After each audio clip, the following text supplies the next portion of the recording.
Okay, this may be the first time you've heard my voice. My name is Doug Royer, and I am your instructor with this lesson. We're going to install the Unity editor. The Unity Hub is kind of just the kind of file explorer for projects, for Unity projects. It's built by Unity. It helps you remember all of your projects, like all of mine here, and it allows you to install different versions of the editor. So, getting started here, you'll click Installs. Now it says that I have 2022 version 3.36, and I also have 34 installed, and I also have 33 installed. I don't need that one anymore, so I'm going to uninstall it. I don't need this one anymore, so I'm going to uninstall it. I must not hit the button there.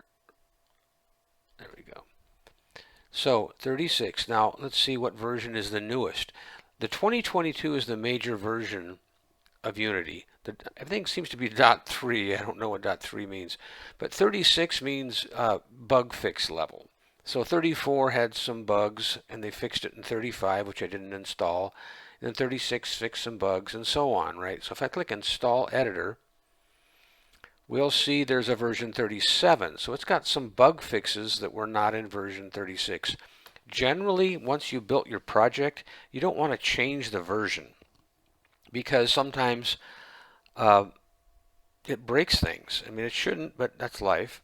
And so once you get your project kind of started to be involved, it's the best thing to do is to not change the version of the editor. That's why they allow for multiple editor versions. So since this takes a little bit, I'll click on Install version, or 2022-37. I always skip to 3 because it's always a 3.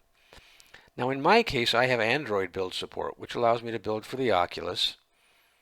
I have Universal Windows Platform build support, which builds for different devices. I have WebGL, which allows you to build your application so that it runs on a web page. Not all Unity applications can be built on all platforms.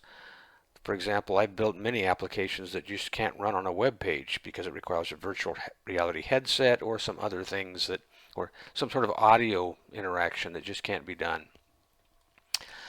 Dedicated builders, Windows dedicated build support is for building a game server for your particular game that doesn't have any user interface. And user interface means there's no screen that pops up. It's like a service that runs in the background. It still runs on your computer. It's just other games talk to it. And that's kind of an advanced thing. We'll not get into that in this class. You can read about it on the web. All this stuff is on the web. Now, with what I have selected, it takes about almost 20 gigabytes. Your project will take a few gigabyte more, so you need a lot of gigabyte space on your hard drive. I'm going to unselect all the stuff that's not needed for this class, right? And now I'm down to 6.36 gigabytes, and that's what you can install. You can install this other stuff if you want. It won't hurt, but just make sure you have plenty of disk space. For example, on this particular drive, I have 106 gigabytes free. It even tells me. Documentation is on the web, so I never select it here because I can just click the web browser and go get the documentation. It doesn't take 675 megabytes on my hard drive. Now, that's all you need to select. I'm going to select these because I'm going to do a little add-on videos on how to build for the Oculus headset. This kind of also supports the Android phones. In fact, it's designed to support the Android phones, but I'm going to be doing the Oculus headset. I'm also going to be doing a WebGL video, which is not required for this class, but if you're this particular application we're going to build for the class, will build and run on the web. And if you're a web programmer also, or want to be, it might be fun to tweak it so that it looks a little more the way you want. Now I'm going to select these because there's other things I do with it, and I want to be using that. Linux I had selected because I also tried building this game on the Linux system, and it runs just fine, but for this class I don't need it. Plus, any of this stuff you don't install now, you can install later. So just try Windows Build Support and go. And if you have problems, let me know, and I can tell you how to fix that. So we're going to, by all means, read this very important license agreement. You can see I must be reading it as fast as I'm scrolling down. click and install. I'm going to click the button here, which allows me to see the progress. It first installs the files, or it downloads the files, and then it says it's installed, it's queued. After it's installed everything, then it goes back to installing everything one at a time, and this takes quite a while.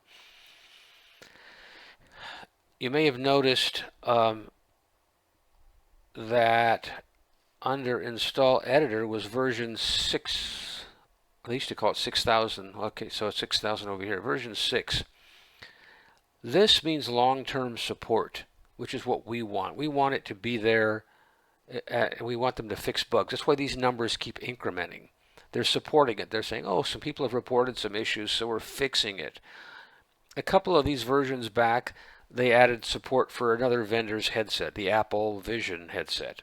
I've never done any Apple work, so I never selected that. But so anyway, so these numbers change. This one just says preview. It does not say LTS. There's no long-term support for this particular version.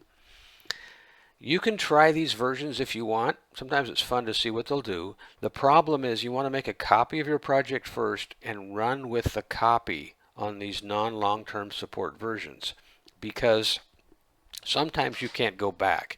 That means if I were to build most of my project on 2022, I think we're, and 37 is installing right now. And then I go, oh shoot, this doesn't work at all, and I try to reload it with this version. Sometimes you can't, so you just burnt yourself. So always make a copy, and if you don't make a copy and you can't go backwards, you have to recreate your project. You can copy a lot of the stuff manually. It's really annoying and scary, so if you're going to experiment with stuff, experiment with a copy. So here we have installs going. And it's down here. Since I've been playing around, I can get back to this and watch where it's all the queue is still queuing 2 more. I'm going to end this video, and we'll go to the next slide here in a second. Hope to meet you one day soon.